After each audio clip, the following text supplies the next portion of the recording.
Welcome प्यारे बच्चों। तो आज मैं इस वीडियो में फीचर लेखन से संबंधित सारे महत्वपूर्ण प्रश्नों को लेकर हाजिर हूं। जी हां, मोस्ट इंपॉर्टेंट क्वेश्चन।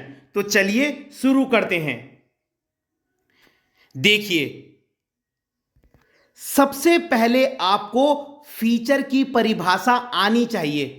फीचर से संबंधित किसी भी प्रश्न को जानने से पहले आपको यह पता होना चाहिए कि फीचर है क्या, फीचर की परिभाषा क्या है। तो देखिए, बहुत आसान है। फीचर में किसी वस्तु, विचार, घटना के बारे में मनोरंजक तरीके से बताया जाता है। तो आपने इसमें जो है वस्तु, विचार, घटना, ये तीन शब्द और मनोरंजक तरीके, ये याद रखना है। ठीक है, फीचर में किसी वस्तु, विचार, घटना को मनोरंजक तरीके से बताया जाता है। मतलब फीचर में आप किसी व्यक्ति के बारे में बता रहे हैं, किसी वस्तु के बारे में बता रहे हैं, किसी घटना के बारे में बता रहे हैं, तो वो आपने मनोरंजक तरीके से बताना है। मतलब मनोरंजन शैली में, पढ़ने वाले को वो बोरिंग नहीं लगना चाहिए। ठीक है, उसका क्या है, मनोरंजन होना चाहिए।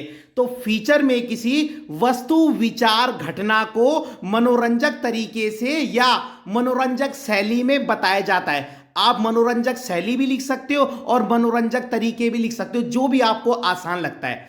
फिर से बोलूंगा, फीचर में किसी वस्तु, विचार, घटना को मनोरंजक तरीके से बताया जाता है। वस्तु, विचार, घटना को मनोरंजक तरीके से बताया जाता है। वस्तु, विचार, घटना को मनोरंजक तरीके से बताया जाता है। आपको यह अभी याद हो जाना चाहिए इस वीडियो में।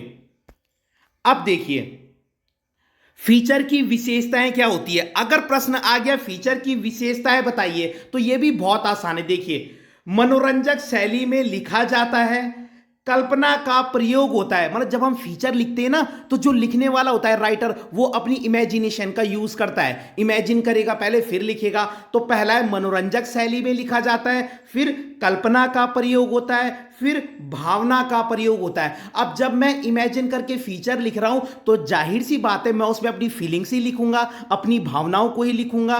तो पहला पॉइंट है, मनोरंजक शैली में लिखा जाता है। ये सब फीचर की विशेषताएं हैं। मनोरंजक शैली में लिखा जाता है, कल्पना का प्रयोग होता है, भावना का प्रयोग होता है।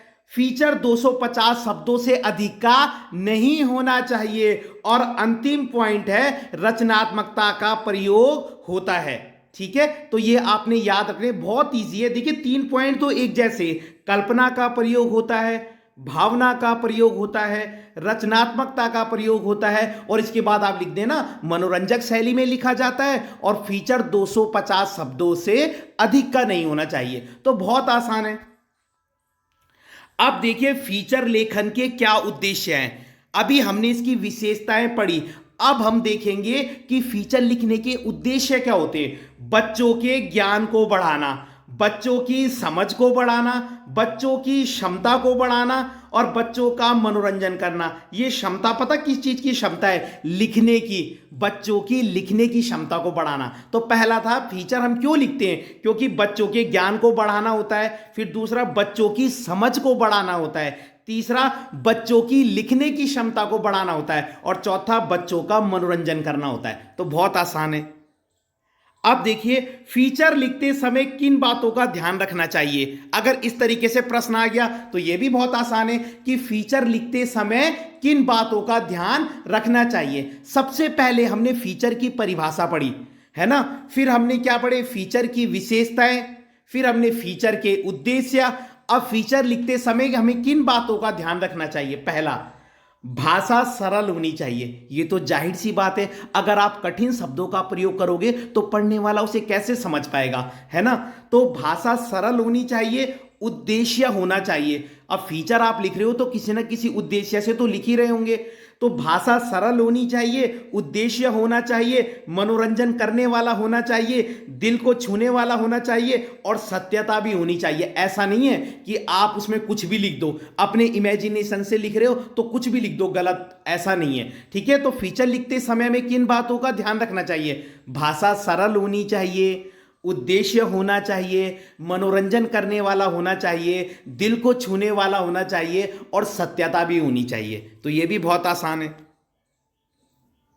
अब देखिए फीचर लिखने का क्रम क्या होता है, ये बहुत इंपॉर्टेंट है। फीचर लिखने का क्रम मतलब फीचर जो हम लिखते हैं ना उसका क्रम कैसा है। देखिए सबसे पहले आता है उसमें शीर्षक, यानी कि पहले नंबर पे ऊपर क्या है, टाइटल दिया होगा जो भी है।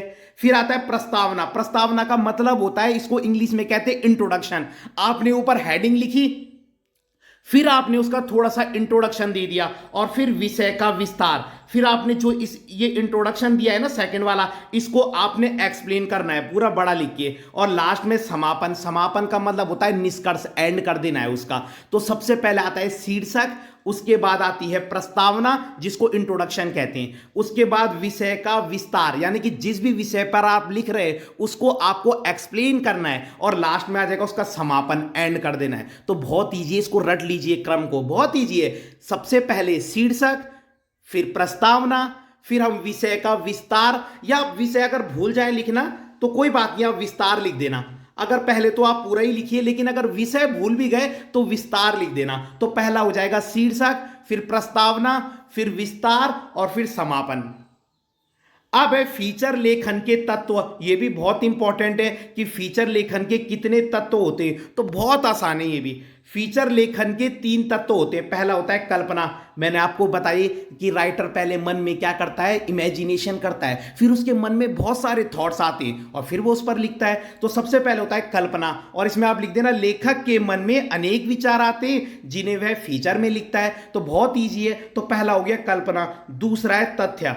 फीचर लिखते समय तथ्यों पर भी ध्यान देना चाहिए, मतलब आप पे फैक्ट भी होनी चाहिए। ऐसा नहीं है कि इमेजिनेशन में लिख रहे हो तो आप हाइपरबोल करके लिख दो। हाइपरबोल माने अतिशयोक्ति, सब कुछ बड़ा चढ़ा के लिख दिया, ऐसा भी नहीं है। फैक्ट भी होने चाहिए, ठीक है। तो सबसे पहला होता है कल्पना, जिसमें आप लिखोगे लेखक के मन में बहुत सारे विचार आते हैं जिन्हें वो फीचर में लिखता है। फिर है तथ्य, इसमें लिख देना फीचर लिखते समय तथ्यों का भी ध्यान रखना चाहिए। और फिर है लेखन कला। लेखन कला सरल होनी चाहिए, मतलब फिर आपने उसे लिख देना है, ठीक है। तो ये 3 भी आप याद रख लेना, बहुत आसान है। इससे पहले मैंने फीचर का क्रम बताया था, जिसमें सबसे पहले था शीर्षक, उसके बाद क्या था प्रस्तावना, उसके बाद था विस्तार और उसके बाद था समापन।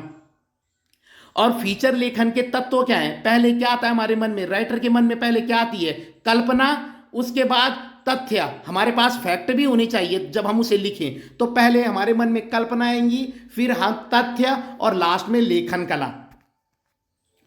और ये प्रश्न जो है पिछली बार के सैंपल पेपर में दिया गया था, ये वाला प्रश्न कि फीचर को आत्मनिष्ठ लेखन या आत्मकथात्मक विवरण क्यों कहा जाता है। बहुत इंपॉर्टेंट प्रश्न है।